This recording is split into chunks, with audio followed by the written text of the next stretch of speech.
Hey guys, welcome back to my channel and welcome back to the Nutrition 101 series. If you guys are new to my channel, hello and welcome. My name is Becca. I am a registered dietitian, and in this series I basically just go over the basics of nutrition, what I think every person should know, because let's face it, we all eat, we all come in contact with food on a daily basis. So I think just understanding basic nutrition and then also how food interacts with our bodies is very important. So today I'm going to be talking to you guys about antioxidants. Antioxidants are very important for overall health, but specifically in preventing the development of disease. And we honestly can't really talk about antioxidants without talking about free radicals. Free radicals are also known as reactive oxygen species, and these species, if you will, are basically just missing an electron in their outer shell, and that makes them extremely unstable and therefore seeking out an electron from somewhere else that they can steal, put in their outer shell, and then be balanced and happy. So this is bad because we're obviously stealing an electron from something in the body that needs it, and therefore we're oxidizing it.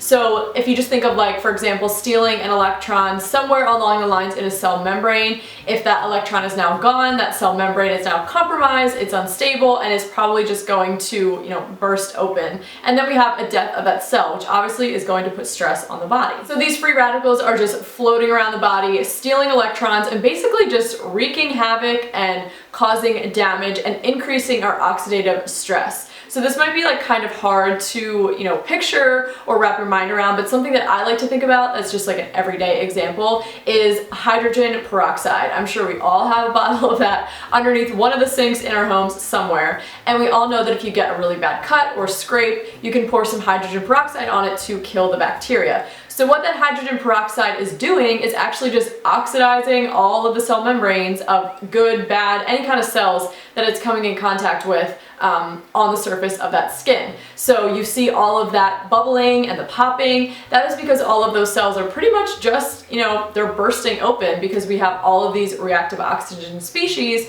going in there and oxidizing things. They're just basically killing whatever they come in contact with.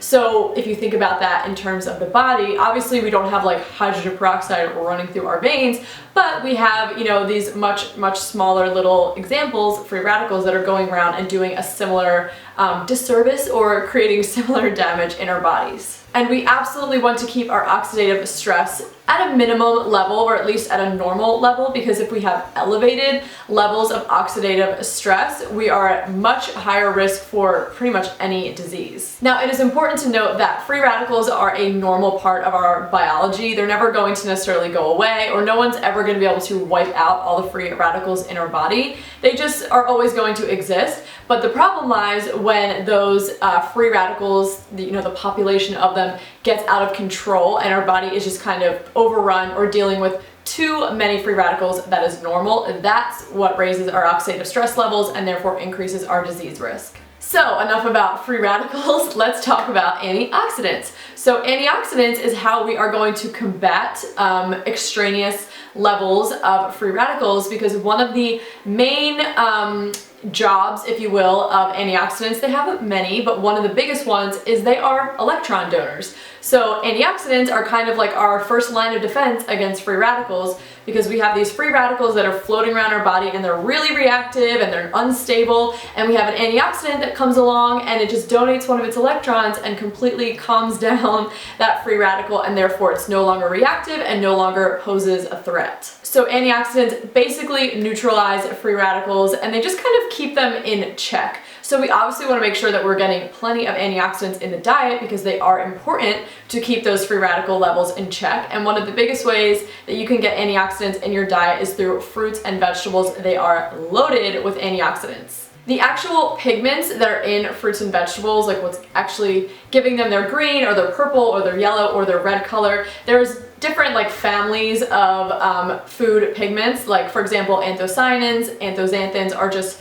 two out of the many, but they actually have really strong antioxidant power. So all of those food pigments, when we are consuming them, are full of basically antioxidants, and they're going to help us keep those free radicals in check. And then also vitamin C and vitamin E are both antioxidants. They act as antioxidants among some of their other tasks. So, you know, vitamin C, fruits and veggies are going to typically be the highest sources of vitamin C, although it is a lot of things. And then vitamin E is a fat-soluble vitamin, so you're typically going to find that more in fatty things like nuts and seeds and avocados, even some seafood, but it's also going to be in some fruits and veggies as well. So you can imagine someone that is on, you know, the standard American diet that is pretty much void of any fruits and vegetables is probably going to have, you know, a disproportionate amount of free radicals in their body because they're just not really bringing in a lot of antioxidants, which are our first line defense against them. So basically getting plentiful amount of antioxidants through your diet is just the best way for us to keep those free radicals in check. And if we are keeping those free radical levels down or just at a, you know, normal level, our body's just going to be able to work as it should. It's not going to be dealing with any extra factors that's going to put any more stress on our bodies, and it's going to keep those oxidative levels, oxidative stress levels down, and therefore decrease our risk of disease. So that is all for today's Nutrition 101 video. I hope that you found this video helpful and that you maybe learned something new about antioxidants or free radicals that you didn't know before. If you think friends or family members would enjoy this series or this video in particular, I would love for you to share it with them. And of course, you can subscribe to my channel so you never miss any of my upcoming videos. Follow me on all of my socials so we can hang out on there, and that is all I have for you guys today. So thank you so much for watching this video, and I will see you guys in the next one. Bye!